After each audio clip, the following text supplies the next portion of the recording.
පරමාණුව කියන එක දැන් අද වෙනකන් ඇහැට දැකපු කිසිම කෙනෙක් නැහැ. එහෙම ආකර්ෂණය වුණොත් මේ ප්‍රෝටෝනය විතර ඉලෙක්ට්‍රෝනය ආකර්ෂණය වෙලා මෙහෙම කඩාගෙන වැටෙන්න බැයිද වගේ ප්‍රශ්නයක් ඔයගොල්ලන්ට එන්න පුළුවන්. ඉතින් ඔයාලා දැනගන්න මේ රදර්ෆර්ඩ්ට කලින් පරමාණු පිළිබඳ ආකෘති ඉදිරිපත් කරපු විද්‍යාඥයෝ හිටියා. ඒතර ඔයාලා මේක සංසන්දනාත්මකව ඉගෙන ගන්න මේ රදර්ෆර්ඩ්ගේ ආකෘතිය සහ නීල්ස් බෝර්ගේ ආකෘතිය. ඔයාලගේ පේපර් එක හදනකොට ඔයාලා ප්‍රශ්න හදන්නේ එහෙම තමයි. ආයිබෝන් ළමයි. සයින්ස් විත් ජයත්න සර් YouTube channel එකෙන් අද ඔයාලට මම ගේන්නේ 10 වසර පොතේ 3 වෙනි පාඩම. පදාර්ථයේ ව්‍යුහයේ පාඩමට අයත් වන පරමාණු පිළිබඳව නීල්ස් බෝගේ සහ රදර්ෆර්ඩ්ගේ සොයා ගැනීම. මෙතෙන්දී අපි දන්නවා 10 වසරේ 3 වෙනි පාඩම කියන්නේ ඔයාලට ගොඩක් වැදගත් පාඩමක් කෙමිස්ට්‍රි වලට ඉන්නේ. ඒතර මේ වීඩියෝ එක 10 වසරේ ළමයින්ට වගේම 11 වසරේ ළමයින්ටත් වැදගත් වෙනවා.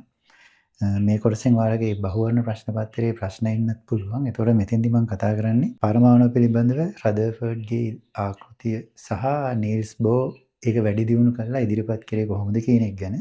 ඒතර පුතේ ඔයාලට මේ ගැන කතා කරනවා අපි මුලින්ම කතා කරනවා නම් දැන් පරමාණු කියන එක දැන් අද වෙනකන් ඇහැට දැකපු කිසිම කෙනෙක් නැහැ. ඒක ඔයාලා දන්නවා.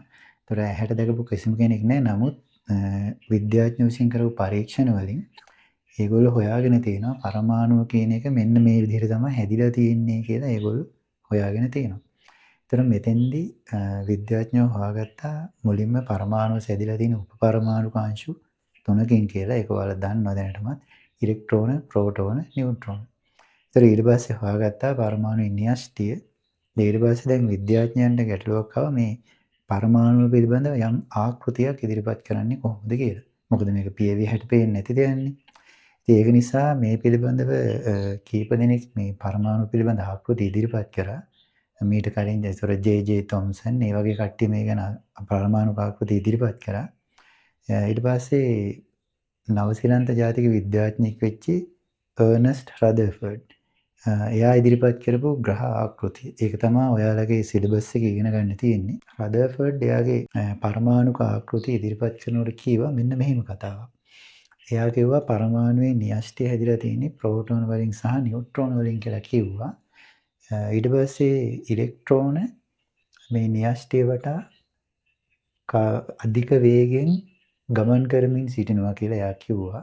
ඒ ගමන් කිරීම එයා උදාහරණයක් විදිහට ගත්තේ අර සූර්යයා වටා අපේ සෞරග්‍රහ මණ්ඩලයේ ග්‍රහලෝක ගමන් කරන ආකාරයට වගේ කියලා කිව්වා.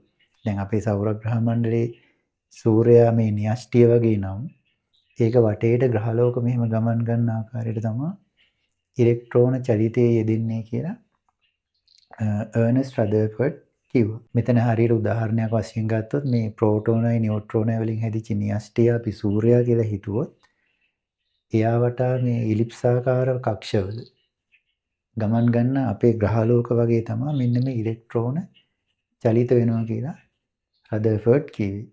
මේ කොටසෙන් ඔයාලට බහුවර්ණ ප්‍රශ්න අහන්න පුළුවන් ඔයාලගේ O-level paper එකේ. ඒතකොට දැන් මෙහෙම ඉලෙක්ට්‍රෝන මෙහෙම ඉලිප්සාකාර මාර්ගවල ගමන් කරනකොට ඒතකොට මෙතන ප්‍රශ්න ආවා. ඒතකොට ඒ ප්‍රශ්නයකට උදාහරණයක් කිව්වොතින් දැන් මෙතන ප්‍රෝටෝන අපි දන්නවා ධන ආරෝපිතයි. ඉලෙක්ට්‍රෝන ඍණ ආරෝපිතයි. එතකොට දැන් ළමයෙකුට ප්‍රශ්නයක් එන්න පුළුවන් මෙහෙම යනකොට දැන් ප්‍රෝටෝන ධන ආරෝපිතයි ඉලෙක්ට්‍රෝන ඍණ ආරෝපිතයි. මේවා ප්‍රතිවිරුද්ධ ආරෝපණ. එහෙමනම් ප්‍රෝටෝන වෙතට ඉලෙක්ට්‍රෝනය ආකර්ෂණය වෙන්න පුළුවන් මෙහෙම. ධනයි ඍණයිනේ. එහෙම ආකර්ෂණය වුණොත් මේ ප්‍රෝටෝන වෙතට ඉලෙක්ට්‍රෝනය ආකර්ෂණය වෙලා මෙහෙම කඩාගෙන වැටෙන්න බැයිද වගේ ප්‍රශ්නයක් ඔයගොල්ලන්ට එන්න පුළුවන්. මෙයා මේ මතට ඇදිලා යන්න බැයිද? අර කාන්දමකට යකඩයක් ඇදෙනවා වගේ.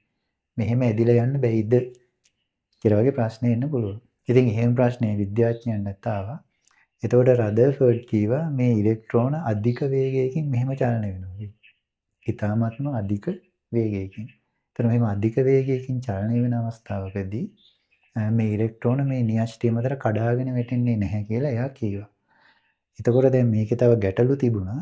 ඉතින් මේක තමයි රදර්ෆර්ඩ්ගේ ග්‍රහ ආකෘතිය කියලා කියන පරමාණු පිළිබඳව. ඉතින් ඔයාලා දැනගන්න මේ රදර්ෆර්ඩ්ට කලින් පරමාණු පිළිබඳ ආකෘති ඉදිරිපත් කරපු විද්‍යාඥයෝ හිටියා.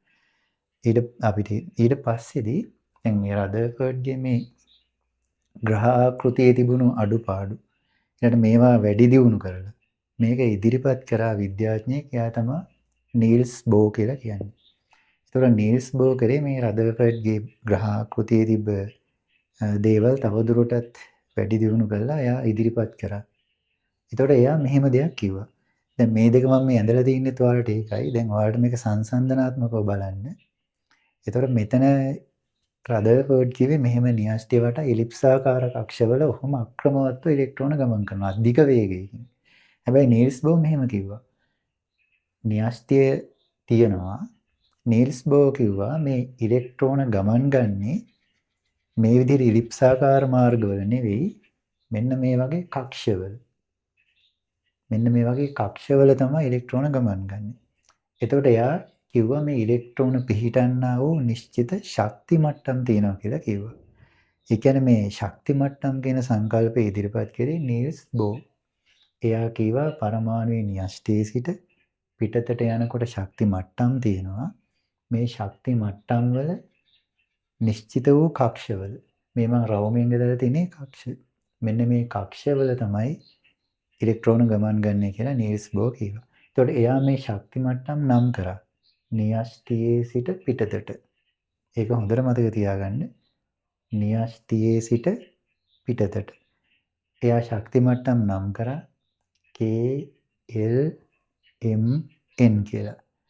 එහෙනම් ඔයාලා මතක තියාගන්න පරමාණුවක ශක්ති මට්ටම් සංකල්පය ඉදිරිපත් කරපු විද්‍යාඥයා තමයි නීල්ස් බෝ කියලා කියන්නේ. එතකොට මෙන්න මේ ශක්ති මට්ටම් 4ක් තියෙනවා. එතකොට න්‍යෂ්ටියේ සිට බාහිරට KLMN එයා ඒ ශක්ති මට්ටම් වලට ඉලක්කම් දුන්නා 1 2 3 4 කියලා. ඒ විතරක් නෙවෙයි නීල්ස් බෝ කීවා මේ එක එක ශක්ති මට්ටම් වල තියෙන්න පුළුවන් උපරිම ඉලෙක්ට්‍රෝන සංඛ්‍යාවක් තියෙනවා කියලා නීල්ස් බෝ කිව්වා. එතකොට ඔයාලා මේක සංසන්දනාත්මකව ඉගෙන ගන්න මේ රදර්ෆර්ඩ්ගේ ආකෘතිය සහ නීල්ස් බෝගේ ආකෘතිය. ඔයාලගේ පේපර් එක හදනකොට ඔයාලා ප්‍රශ්න හදන්නේ එහෙම තමයි.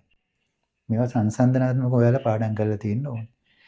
එතකොට මෙතෙන්දී නා නීල්ස් බෝ තමයි ශක්ති මට්ටම් සංකල්ප ඉදිරිපත් කරේ.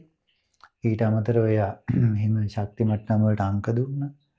ඊට පස්සේ එයා කිව්වා එක එක ශක්ති මට්ටමට ඉන්න පුළුවන් උපරිම ඉලෙක්ට්‍රෝන සංඛ්‍යාවක් තියෙනවා කියලා කිව්වා.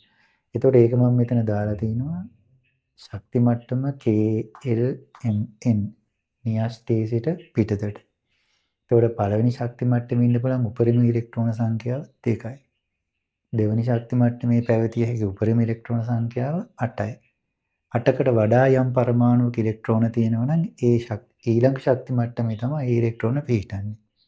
එහෙනම් M කියන ශක්ති මට්ටමේ තියෙන ඉලෙක්ට්‍රෝන 18ක්. ඊළඟට N කියන ශක්ති මට්ටමේ තියෙන ඉලෙක්ට්‍රෝන 32ක්. ඒතර මේ ආකාරයට පිරෙනකොට දැන් සොයාගෙන තියෙන මූලද්‍රව්‍ය සියල්ලම ශක්ති මට්ටම් වලට ඉලෙක්ට්‍රෝන පිරී අවසන් වෙනවා. එතකොට මෙන්න මේක තමයි පරමාණු පිළිබඳ එහෙනම් නීල්ස් බෝගේ සොයා ගැනීම ඉදිරිපත් කිරීම මේක තමයි රදර්ෆර්ඩ්ගේ ඉදිරිපත් කිරීම. ඒතකොට නීල්ස් බෝ කරේ මේ රදර්ෆර්ඩ්ගේ සොයා ගැනීම තවදුරටත් වැඩි දියුණු කරපු එක තමයි කරේ. එහෙනම් මේකේ වැදගත්ම දේ තමයි ශක්ති මට්ටම් සංකල්පය ඒවා නම් කරේ මේ දේවල් කරේ නීල්ස් බෝ.